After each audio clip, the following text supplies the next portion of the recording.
புனித வாரம் செவ்வாய்க்கிழமை. நற்செய்தி பகுதி யோவான் பிரிவு 13, அருள்வாக்குகள் 21 தொடக்கம் 33 வரை மற்றும் 36 தொடக்கம் 38 வரை. இயேசு இன்றைய நற்செய்தியில் தம்முடைய 2 திருத்தூதர்களுக்கு அன்பான வேண்டுகோளை விடுக்கிறார். கடின இதயத்தோடு இருந்த யூதாசுக்கும் மனம் திரும்புதலை பிரதிநிதித்துவப்படுத்தும் பேதுருவுக்கும் இந்த தேர்ந்து தெளியும் வேண்டுகோளை முன்வைக்கிறார்.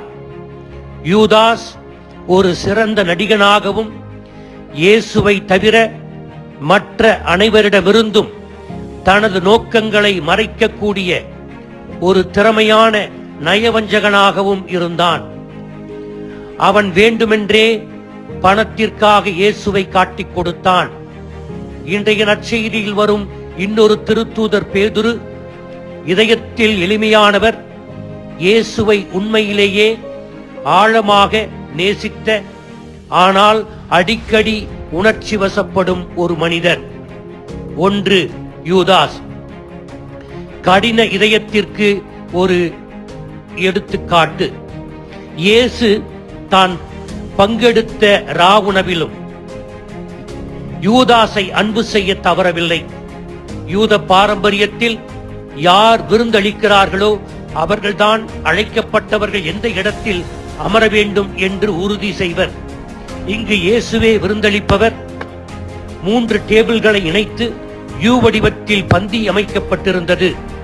யூதர்கள் பெரும்பாலும் விருந்தில் சாய்ந்த வண்ணமாகவே உணவு உண்பார்கள். இயேசு அன்றைய விருந்தில் ஒரு பக்கம் தாம் அன்பு செய்த திருத்தூதராகிய யோவானை அமரச் செய்தார், மறுபக்கம் யூதாசை அமரச் செய்திருக்க வேண்டும்.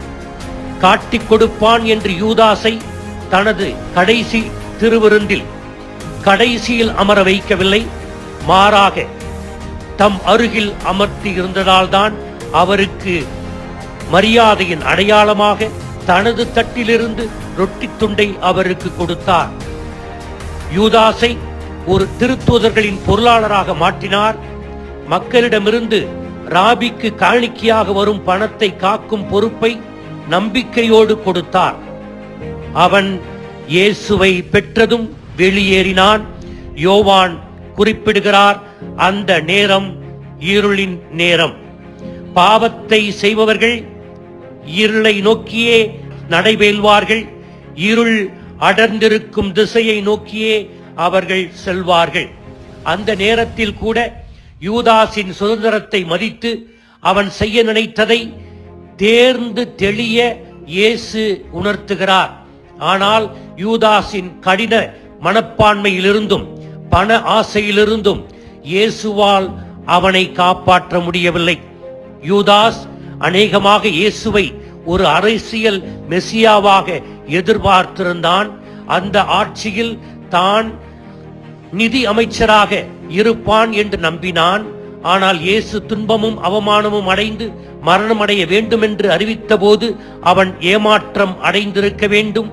அதன் நிமித்தம் அவன் இயேசுவை காட்டிக் கொடுக்க அவனில் அந்த பேய் தூண்டி இருக்க வேண்டும்.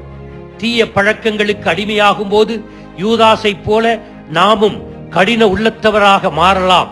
மேலும் இந்த புனித வாரத்தில் கூட மனமாற்றத்திற்கான இயேசுவின் அழைப்பை கூட நாம் மறுக்கலாம். 2 பேதுரு உண்மையான மனம் திரும்புதலுக்கு எடுத்துக்காட்டு. பேதுரு தனது பலவீனத்தால் இயேசுவை மறுதலித்ததற்காக உண்மையாகவே மனம் வருந்தினார், மிகவும் நொந்து அழுதார். அவர் அழுதது எவ்வளவு என்றால், அவர் அழுதது அதனுடைய வடு அவருடைய முகத்தில் இருந்தது என்று சிலர் சொல்லுவார்கள். கடைசியாக பேதுரு தன் உயிரையும் இயேசுவுக்காக கையளித்தார். படிப்பினைகள். 1, கடவுள் நமக்கு சுதந்திரம் கொடுத்திருக்கிறார்.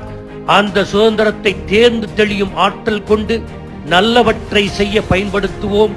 2, தீய பழக்க வழக்கங்கள் நம்மை கடின உள்ளத்தினராய் மாற்றுவதற்கு முன் அதிலிருந்து விடுபட இயேசுவிடம் வேண்டுவோம். ஆமேன்.